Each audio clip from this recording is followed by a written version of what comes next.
Students, आज के lecture में हम डिस्कस करेंगे व्हाट इज फिजिक्स। फिजिक्स है क्या, ठीक है। डेफिनेशन आपने पहले भी पढ़ी होगी फिजिक्स की, तो डेफिनेशन बाय वर्ड बिल्कुल वही है जो आप पहले पढ़ कर आए।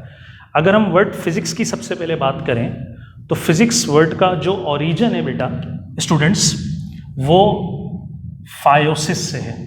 फायोसिस एक्चुअली ग्रीक वर्ड है जिसका इंग्लिश में जो मतलब है या मीनिंग है वो नेचर की है। अब हम आ जाते हैं फिजिक्स की डेफिनेशन पे। तो स्टूडेंट्स, फिजिक्स की डेफिनेशन वही है जो आप अर्ली क्लासेस में पढ़कर आए। Physics is the branch of science that deals with matter, I have underline this matter, energy, underline energy and interaction between them. क्या मतलब है इसका? इसका मतलब स्टूडेंट्स ये है कि फिजिक्स स्टडी करती है मैटर पर, नंबर 1, नंबर 2 एनर्जी पर, नंबर 3 इंटरेक्शन। इंटरेक्शन मतलब इन दोनों के दरमियान का रिलेशन। इंटरेक्शन बिटवीन देम का मतलब एनर्जी और मैटर के दरमियान का जो रिलेशन है।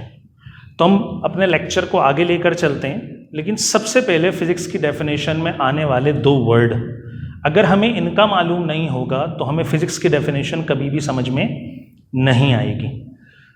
आखिर में, ठीक है, और करके मैंने ये भी लिखा स्टडी ऑफ नेचर। अगर हम कंप्राइज करें, शॉर्ट करें कि फिजिक्स है क्या, तो हम ये बोल सकते हैं नेचर को जो हम स्टडी करते हैं, नेचर में होने वाले फेनोमेनास कि कोई बर्ड कैसे फ्लाई करता है, अगर कहीं से पानी गिर रहा है तो कैसे नीचे गिरा है, हम अगर चलते हैं तो कैसे चलते हैं, रुक जाते हैं तो कैसे रुक जाते हैं, ये सब नेचर का हिस्सा है। इस नेचर की स्टडी ही क्या कहलाती है स्टूडेंट्स? ठीक है, फिजिक्स कहलाती है। लेकिन अगर हम इसको एलिबरेट करें डिटेल में, जो ऊपर डेफिनेशन लिखी गई है, ठीक है, तो उसके अंदर 2 वर्ड का पढ़ना बहुत ज़रूरी है। पहला वर्ड है मैटर। आप सब इससे फेमिलियर होंगे कि मैटर क्या है, ठीक है। तो मैटर कोई भी ऐसी चीज़ हमारे दरमियान, ठीक है, जिसमें आपको 2 बातें नजर आए। पहली बात कि वो स्पेस ऑक्युपाई करे। स्पेस ऑक्युपाई करना या वॉल्यूम, ये दोनों एक ही मतलब है। मतलब वॉल्यूम की डेफिनेशन भी यही है कि कोई भी चीज़ जितनी स्पेस ऑक्युपाई करती है वो उसका वॉल्यूम कहलाता है। एक छोटी सी एग्जांपल देकर आगे बढ़ूंगा स्टूडेंट्स। जैसे आप एक स्मॉल कप लेते हैं और एक लार्ज जग लेते हैं और दोनों के अंदर पानी भर देते हैं। अगर मैं आपसे ये पूछूं कि कौन सी वाली चीज़ के अंदर पानी की मिकदार या स्पेस पानी की ज़्यादा ऑक्युपाई हुई है, तो ऑब्वियस सी बात है कि जग के अंदर जो पानी है वो ज़्यादा स्पेस घेर रहा है और कप के अंदर या गिलास के अंदर पानी जो है वो उसके मुकाबले में कम जगह घेरता है। तो ये जो वो जगह घेर रहा है वही स्पेस ऑक्युपाई करना क्या कहलाता है? वॉल्यूम।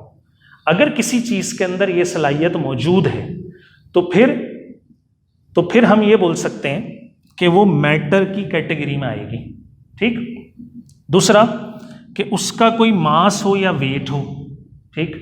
लाजमी सी बात है, अगर आप उस कप या गिलास के पानी को और जग के पानी को अगर फिजिकल बैलेंस के ऊपर, जिसको हम आम जबान में तराजू कहते हैं, उसके ऊपर रख दें तो कोई ना कोई उसका ग्राम में या किलोग्राम में मास आ जाएगा।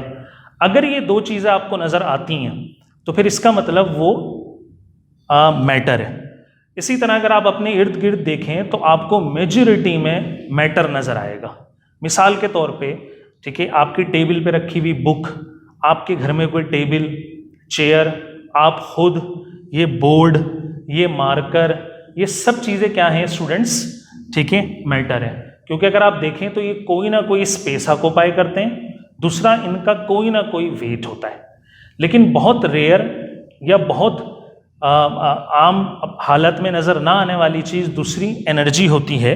ये हमारे दरमियान मौजूद तो होती है लेकिन हम इसका तदारुक नहीं कर पाते, इसको देख नहीं पाते, विजुअलाइज नहीं कर पाते। जैसे अगर मैं मिसाल दूं हीट, ठीक, तो पहली एग्जांपल अगर मैं इसमें लिखूं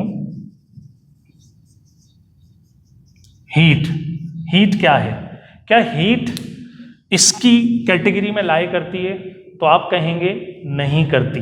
इस कैटेगरी में हीट लाई नहीं करेगी, क्योंकि हीट का ना स्पेस ऑक्युपाई करती है और ना ही उसका क्या होता है, वेट होता है, ठीक। लेकिन हीट मौजूद है, ठीक। तो हीट क्या है, हीट एनर्जी है। एनर्जी को हम विजुअलाइज नहीं कर पाते, जैसे फैन चल रहा है, हम चल रहे हैं, हम ऊपर चढ़ रहे हैं, तो हमारे अंदर काइनेटिक पोटेंशियल एनर्जी मौजूद है। लेकिन अगर आप डेफिनेशन पर गौर करें तो ये सब चीज़ें, हमारा चलना, ऊपर चढ़ना, फैन का घूमना या नीचे आना या गाड़ी का चलना, ठीक है, अगर आप गौर करें तो वो सारी चीज़ें एबिलिटी रखती हैं ऑफ डूइंग वर्क। तो हम एबिलिटी ऑफ डूइंग वर्क को ही क्या कहते हैं स्टूडेंट्स, एनर्जी कहते हैं, ठीक। तो डेफिनेशन में हमने दो चीज़ें डिस्कस की, ठीक है, जो फिजिक्स की डेफिनेशन में आती हैं, मैटर और एनर्जी, ठीक। और इन्हीं दोनों को डिस्कस करती है फिजिक्स। अब रह गया इंटरेक्शन, तो इंशाल्लाह हम interaction between matter and energy discuss करेंगे अपने नेक्स्ट लेक्चर में।